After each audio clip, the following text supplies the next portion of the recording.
I've been pretty negative on the Republicans, and they deserve it. But I am going to give them kudos on something else because they really did take charge and lead on this. They passed a really substantial prison reform bill the other day, which I do think merits a little bit of praise. And one of the things that I do think is so significant politically is that it was Republicans, not Democrats, that did this. And the reason that that is significant is because typically when this issue is spoken about, even when it's conservatives talking about it, it seems as though this is somehow venturing onto the Democrats' turf, and it's really not. They constantly talk about as though prison reform is something that really Democrats are the ones that are leading the charge on, but they really don't. And when it comes to this issue, Republicans have just as much stake in this as anybody. And when you're looking at who was running this thing, in other words, who were the ringleaders that put this legislation forward and were in favor of it, it's some of the most conservative people in the House and in the Senate, including Mike Lee, which was arguably the most conservative senator that we have.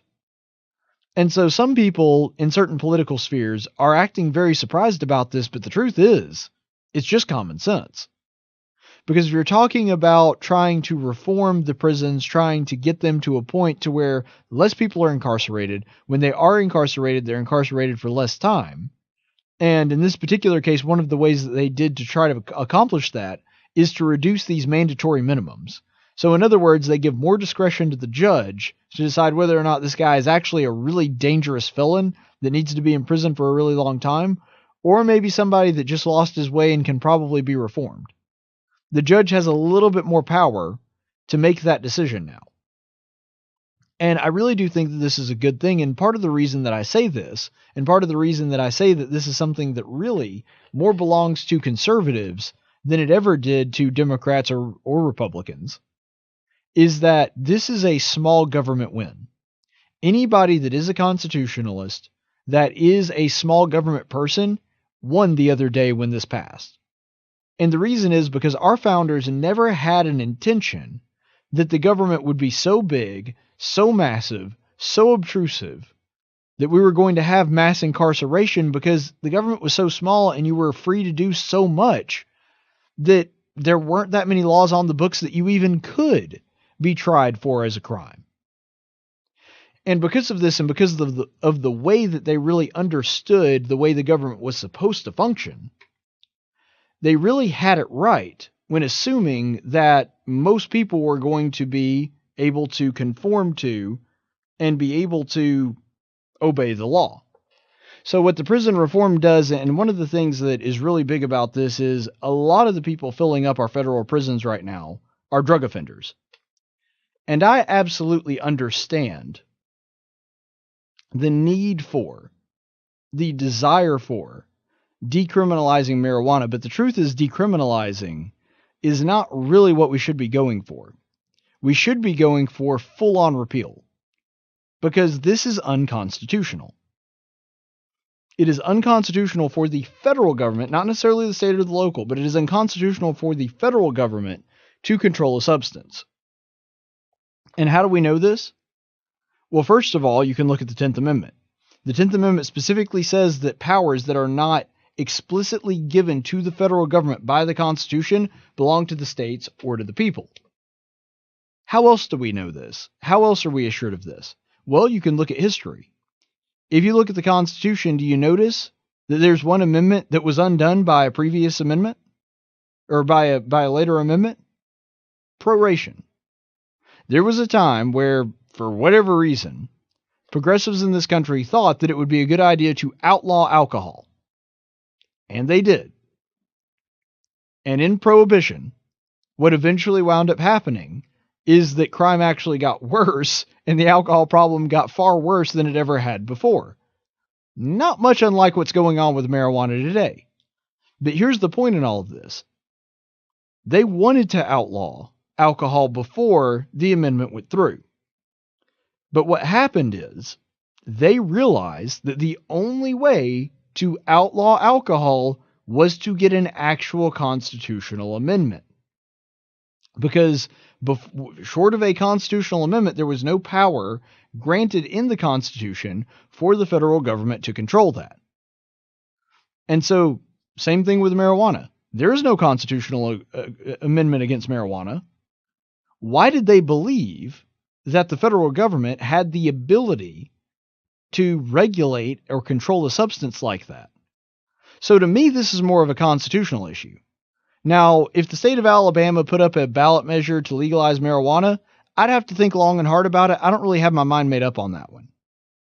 But what I do know for a fact, and I do not have any hesitation in saying this whatsoever, is that right now the laws on the books in the federal government that make having the possession of marijuana a crime, that is unconstitutional. Period.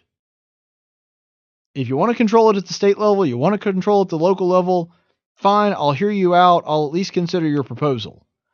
But if we're talking at the federal level, you either pass an amendment that says the federal government has the power to do that, or you take these things off the books. And that's really the way that it should happen. And so, to anybody that really understands constitutionalism, that really understands conservatism, and the idea of a small, limited federal government that only does what is in the Constitution, this is not surprising at all that the Republicans took point on this. And to their credit, there were some Democrats that went along with it. There were others, like Maxine Waters, that despised President Trump so much that they refused to go along with this. But I think part of this also goes back to sort of the mindset of both parties. You see, when it comes to the Democrats don't want government power to ever go away. They don't ever want government power to actually shrink. Because if government power shrinks, then they have less power, and they don't want that. And so they talk about decriminalizing substances. They still want to have some measure of control. They still want their hand on the wheel. And they don't want to let go of that because they lose influence if they do so. Republicans, no, I take that back. Conservatives, certainly not Republicans, conservatives want the government to actually be smaller and have less power. This is the difference in Republicans and conservatives. You'll notice when we were having the Obamacare debate, Republicans, like Cocaine Mitch, Republicans were saying, you know what? We need to repeal Obamacare and then replace it. In other words, they're saying, we are not going to get rid of the giant car with all the bells and whistles. We just want to be the ones in the driver's seat. That's what we're arguing for. So we're going to get rid of Obamacare and we're going to replace it with Romney Care or McConnell Care or whatever else you want to call it. It's still going to be government-run health care. It's just that we can do it better. No, you can't. Big government always fails. These government programs that take control of every aspect of your life are always dismal failures. And so what the conservatives were arguing for, let's repeal and then repeal a little bit more. Let's repeal Obamacare and then also repeal the stupid laws that are on the books that got us to the point where people thought we needed Obamacare. All the regulations over medical companies, doctors, all of that stuff. Let's get rid of that. Let's actually shrink the size of government. Democrats will never do that. A perfect example of this is gay marriage.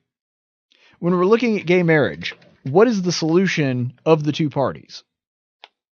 The Democrats essentially want to say, well, we should have gay people that are allowed to get married too.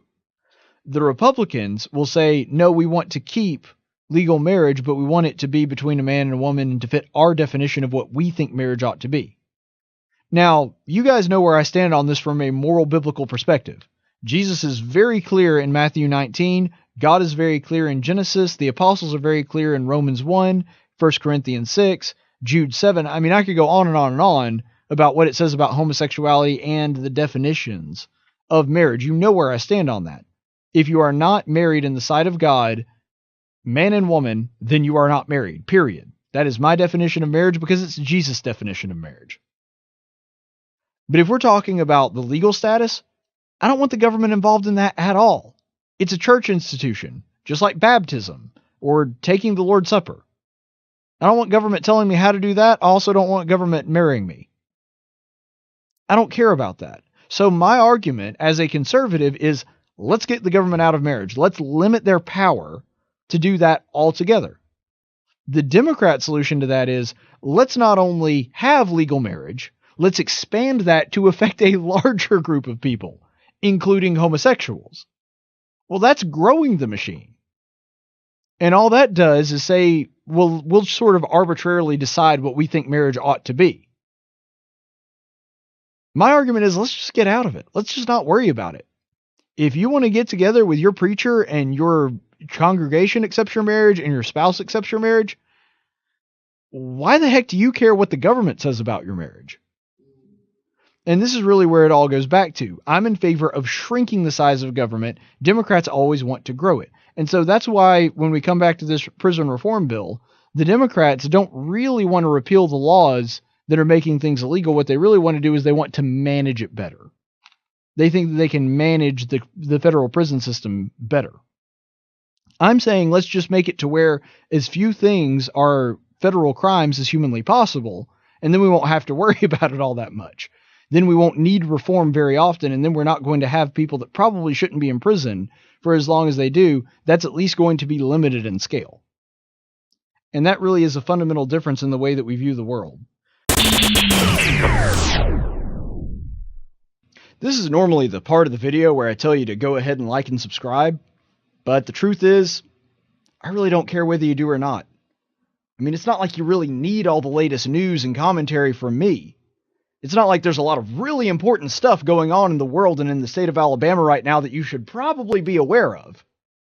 So, you know what? Like and subscribe, or don't. I don't really care. Reverse psychology. Boom.